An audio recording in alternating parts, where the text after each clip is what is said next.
Memes بھی بولے اور ان کو مارا پیٹا بھی. اور کمال کی بات یہ کہ لندن پولیس نے بھارتیوں کو اریسٹ کیا اور انہی چارجز پہ کہ وہ اپنی حدود کراس کر رہے تھے مار پیٹ میں, گالیوں میں, اور وہاں پر نقص امن کا خدشہ تھا. مگر مزہ آ گیا وہ ویژولز دیکھ کے کہ بہت کم ایسا ہو رہا ہے جب سے پولیٹیکل پولرائزیشن شروع ہوئی ہے. یہ اس کے بعد سے بڑی خوشگوار سا ہوا کا جھونکا ہے. مگر کچھ پاکستانی صحافی جو ملک سے باہر ہیں اس وقت, ان کو سمجھ نہیں آ رہی کہ کس طریقے سے ہو کہ وہ پاکستان کی قوم کو پاک افواج سے الگ کھڑا کریں. اور اس نازک وقت پہ جبکہ میرا خیال ہے انہیں بھی پاکستان کی افواج کے ساتھ اور پاکستان کی یکجہتی کے ساتھ کھڑا ہونا چاہیے تھا, وہ ابھی بھی یہ ٹویٹس کر رہے ہیں کہ نہیں پاکستان کی عوام کو فوج سے شدید نفرت ہے. بھارتی لوگ کہہ رہے ہیں کہ پاکستانی قوم اپنی فوج کے ساتھ کھڑی ہے, اور پاکستانی صحافی کہہ رہا ہے کہ نہیں آپ کو غلط فہمی ہوئی ہے, ایسا کچھ نہیں ہے, آپ کے پاس گراؤنڈ ریالٹی نہیں ہے. تو یہ مجھے بہت اس کے اوپر بھی ہنسی آئی. اچھا, پی ٹی ایم کی کچھ بات کرتے چلیں. پہلگام حملے کے بعد بھارت نے پاکستان کو آبی دہشت گردی کی دھمکی دی. اس پہ بھی ذرا میں کلیئر کرنا چاہوں گی, ایک بہت مسکنسپشن لوگوں کا چل رہا ہے, اس کے اوپر ویلاگ کے اینڈ میں بات کرتے ہیں. پہلگام حملے کے بعد سنتاس معاہدے کی جب ختم کرنے کی دھمکی دی, سسپینشن ان ابینس ایک ٹیمپرری سسپینشن ہوتی ہے, یہ پاکستان کی خود مختاری پر حملہ تھا. مگر ایسے نازک موقع پر جب بھارت کھلے عام یہ سازشیں کر رہا ہے, ہمارے ملک میں پی ٹی ایم جیسی تنظیمیں دشمن کے بیانیے کو تقویت دے رہی ہیں. پی ٹی ایم نے 27 اپریل کو پشاور میں جلسہ رکھ کے ثابت کر دیا کہ ان کا ایجنڈا دراصل پاکستان کے امن اور اتحاد کو کمزور کرنا ہے, ملک کے خلاف نفرت پھیلانا, ریاستی اداروں پر انگلی اٹھانا اور قوم کو تقسیم کرنا اب ان کی شناخت ہے. کیونکہ بین بھی ہو چکی ہے, اب تو ان کے حوالے سے بات کی جا سکتی ہے. اور یہ وہ لمحہ ہے کہ پشتونوں کو اب بہت سنجیدگی سے سوچنا ہوگا کہ اس تنظیم کا مقصد کیا تھا, اس کو بنایا کیوں گیا تھا, کیوں ہر بھارتی سازش کے بعد پی ٹی ایم اچانک سرگرم ہو جاتی ہے. منظور پشتین کا ابھی تک کوئی بیان نہیں آیا کہ پاکستان کسی دہشت گردی کے حملے میں ملوث نہیں ہے, اور بھارتی میڈیا کے الزامات میں اور ان کے بیانات میں ایک بڑی حیرت انگیز سملیرٹی پائی جاتی ہے. یہاں پہ میڈیا کی خبروں میں یہ بھی بتایا جا رہا ہے کہ ان کے نعرے بھی ان سے مطابقت رکھتے ہیں. حقیقت یہ ہے کہ پی ٹی ایم فتنہ الخوارج اور چند سیاسی عناصر دشمن کے اس منصوبے کا حصہ ہیں, اور مقصد ان کا یہ ہے کہ پشتون قوم کا ریاست سے ٹکراؤ کرایا جائے, اور وہ نہیں ہوگا. مونگا چسومکو زمونگا ډیر شکایتونه هم وی فوجنا خداړو کې دی نشي چې مونږه داسې نازک ټایم کې خپل ملک سره دومره غټه غداري او دومره غټه دوکه چې دا هغه وکړو. پښتنو کدو پښتنو نه دا امید ساتي چې مونږه به غداري کوو, نو بالکل په غلطۍ دي. آگے ڈونلڈ ٹرمپ کا رد عمل بڑا حیران کن رد عمل آیا ہے. امریکی صدر ڈونلڈ ٹرمپ کا کہنا ہے کہ بھارت اور پاکستان کشمیر تنازع خود حل کریں گے. پہلگام فالس فلیگ آپریشن کے بعد کی صورتحال پر امریکی صدر کا بیان آیا ہے. امریکی صدر نے اپنے طیارے ایئر فورس ون میں صحافیوں سے گفتگو کی. مقبوضہ کشمیر کے علاقے پہلگام میں حملے کے بعد پڑوسی ممالک میں تناؤ ہے. میں دونوں ممالک کے رہنماؤں کو جانتا ہوں اور دونوں ممالک کے درمیان کشیدگی طویل عرصے سے جاری ہے. کشمیر کا تنازع گزشتہ 1500 سال سے بھی زیادہ ہے. Trump is always Trump. امریکی صدر ڈونلڈ ٹرمپ نے مسئلے کے حل کے حوالے سے کوئی جواب نہیں دیا. 1500 سال تک لے گئے, مطلب اس بندے کا کوئی جواب نہیں ہے نا. کسی بھی طرح کے ذہنی تناؤ کی صورتحال ہو, وہ کہتے ہیں نا کہ وہ کیا ہوتا ہے کہ آگ لگی بستی میں, ٹرمپ اپنی بستی میں. تو خیر انہوں نے جواب نہیں دیا کہ اس کا مسئلے کا حل کیسا ہوگا. لیکن اب ایک بہت اہم بات پہ چلتے ہیں. آج میں نے اس کے اوپر ایک کامنٹ بھی دیکھا, پہلے آپ وہ کامنٹ سنیے, اس کے بعد میں اس کو ایکسپلین کرتی ہوں کہ سنتاس معاہدہ بھارت نے جو کیا ان ابینس, بدقسمتی کی بات ہے بہت بڑے بڑے اینکرز اس کو غلط اصطلاح کر رہے ہیں, اور ایک اینکر صاحبہ نے تو سسپینشن بھی کروا دی شملہ معاہدے کی پاکستان کی طرف سے. اس لیے کہتے ہیں کہ فارن افیئرز کا کام فارن افیئرز کو ہی کرنے دیا جائے. تو یہ آپ یہ کلپ دیکھیے, اس کے بعد میں ایکسپلین کرتی ہوں.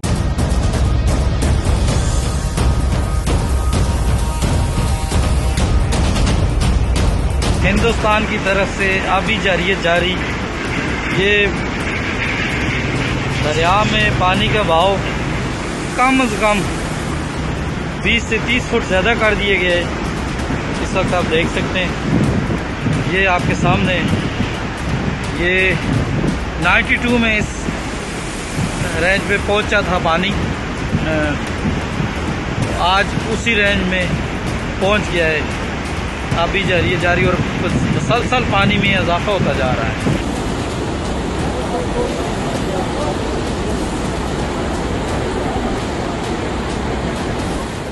اچھا، اب یہ بتایا جائے کہ بھارت پاکستان کے دریاؤں کا پانی کیسے روکے گا؟ اگر آپ میں سے کوئی جانتا ہے کامنٹ کر کے ضرور بتائیں. یہی بات میری اپنے ہندوستانی بہن بھائیوں سے بھی اپیل ہے کہ یہ اتنا آسان نہیں ہوتا. آپ کے پاس کشمیر میں جو پاکستانی جو دریا پاکستان میں آ رہے ہیں پنجاب کی طرف سے یا ٹریبیوٹریز آ رہی ہیں جن کے اوپر انڈیا کا حق ہے، ان کے اوپر ڈیم بنائے، کچھ پہ پاکستان کو اعتراض ہے. پاکستان کی ٹیم وہاں جاتی ہے، ان کی ٹیمز یہاں آتی ہیں ڈیمز کی انسپیکشن کرنے، اور یہ ایک طریقہ کار ایک میکانزم چلتا ہے. 9 سال ایک ٹریٹی کو لگتے ہیں بننے میں، اور اس کا مقصد یہ ہوتا ہے کہ ان دونوں ممالک میں کوئی آبی وسائل پر تنازع نہ آئے. تو آپ کا کیا خیال ہے کہ وہ اتنا کوئی چھوٹا موٹا معاہدہ ہوگا جو ایسے ختم ہو جائے گا؟ اور خود بھارت میں آوازیں اٹھ رہی ہیں کہ یہ پانی رکھو گے کہاں؟ ابھی کچھ دنوں میں آپ ٹرینڈ بھی دیکھیں گے ٹویٹر پہ کہ پانی رکھو گے کہاں.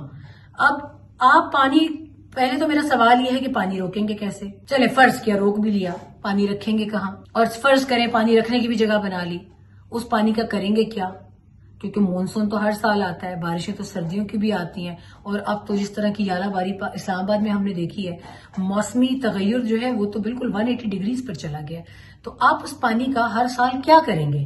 سمندر میں ہی بہائیں گے نا. تو پھر جا رہے ہیں سمندر میں. ہمارے ہاں تو ماشاءاللہ سکھ چین کی نیند سوئے ہوئے ہیں سارے، نہ کسی کو ڈیم بنانے کا ہوش ہے. ذرا کوئی نہروں کا معاملہ نکلتا ہے، بلاول بھٹو زرداری صاحب آ کھڑے ہوتے ہیں. ذرا سا کوئی کالا باغ ڈیم کی بات ہوتی ہے تو ایمل ولی کسی قبر سے اٹھ کے آ جاتے ہیں نوشہرہ ڈوب جائے گا. وہ نوشہرہ کالا باغ ڈیم کے بغیر بھی ڈوب گیا تھا 2010 میں. آپ کی اطلاع کے لیے عرض ہے. اور ہر سال سیلاب میں یہی خطرہ ہوتا ہے کہ ذرا طغیانی آئی دریائے کابل میں اور گیا نوشہرہ. تو یہ لوگ اپنے مقاصد کے لیے پاکستان میں ڈیمز نہیں بننے دیتے. پھر اگر داسو ڈیم، دیامر بھاشا ڈیم اور اس طرح کے دوسرے ڈیمز جو بننے لگتے ہیں، گلگت بلتستان جو کہ واٹر رچ ایریا ہے ماشاءاللہ، اس کی آپ ذرا سی مٹی کھرونچیں اس کی زمین میں تو وہاں سے پانی رسنے لگتا ہے. مگر پاکستانی قوم بہت بد نصیب ہے.